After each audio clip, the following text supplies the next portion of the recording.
What's up, boxing warriors? I'm your host Cortez, and I will be bringing you new, controversial subjects that are always straightforward and focused on facts and not feelings. Make sure and punch the like button, hit the bell icon, and subscribe to the Brotherhood to join the movement. In today's volume of the Iron Fist Boxing channel, we are going to discuss 6 reasons why pound-for-pound contender Terence Crawford suffers a violent defeat to the dangerous Canelo Alvarez at the middleweight division. Leave your thoughts and comments below how you think this fight will play out after listening to the entire video. Let's talk epic DC rivalry Batman vs. Bane. In the clip of The Dark Knight Rises, Batman goes into enemy territory to fight his longtime rival Bane in hand-to-hand combat. The fight begins with the two men immediately testing each other's resolve by violently casting heavy, bone-fracturing punches at one another. Bane absorbs Batman's best strikes while analyzing his fighting style like a quantum processor. Bane begins to counter all of Batman's offensive tactics while punishing his rival simultaneously, dismantling his armor of invincibility with each thudding punch. Batman fights with everything he has but is simply outclassed and outmatched by his more adept counterpart. Bane concludes a violent conflict by utilizing his superior strength and fighting skill set by separating Batman's back in half and leaving him broken mentally and physically. Recently, top-ranked promoter Bob Arum said that Terence Crawford would move up to 160 pounds for an opportunity to fight the economic powerhouse of the sport, Canelo Alvarez. We're going to discuss 5 reasons why, just like the fight between Batman and Bane, Terence Crawford will be violently exposed of if he challenges pound-for-pound king Canelo Alvarez for his crown at the middleweight division. Reason number 1. Style. The last man to defeat Canelo Alvarez was the legendary defensive mastermind Floyd Money Mayweather, who utilized his speed and motion to negate the youthful Canelo Alvarez's aggression. Crawford's style is very different from Mayweather's, in which he is ultra-aggressive and usually on the offensive, trying to dismantle and hunt his opposition into submission. This specific style plays right into Canelo's strengths as an elite counterpuncher, who is like a patient king cobra waiting for the perfect time to land the killer shot. Reason number 2. Experience and resume.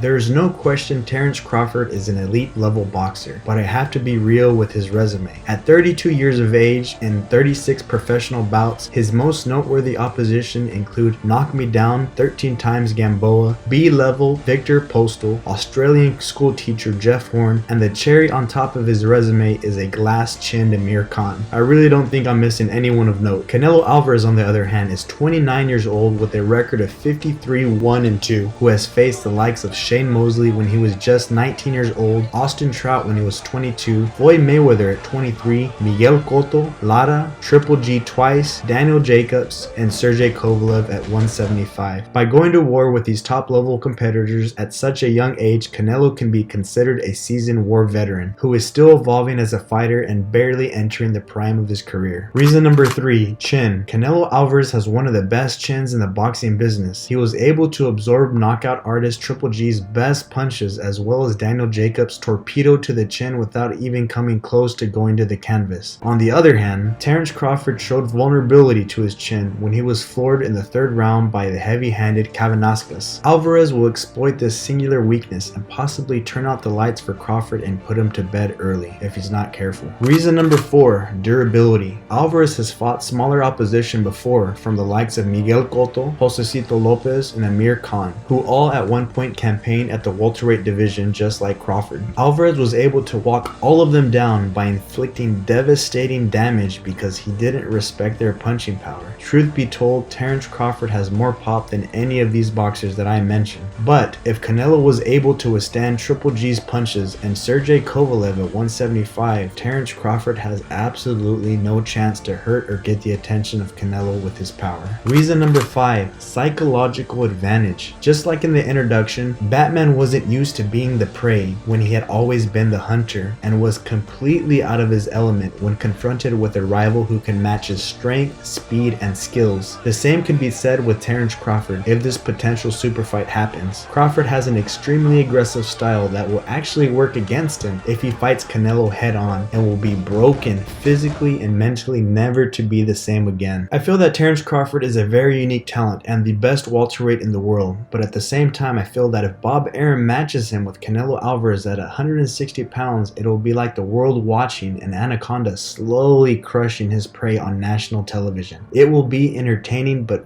very painful to watch. If you enjoyed this volume, I invite you to join the Brotherhood. Show your support by hitting the bell icon so you don't miss the next video, and giving us a thumbs up and subscribing to the channel. We have another controversial video coming up later this week, and I look forward to sharing it with you. And until then, I'll catch you on the next one. Peace!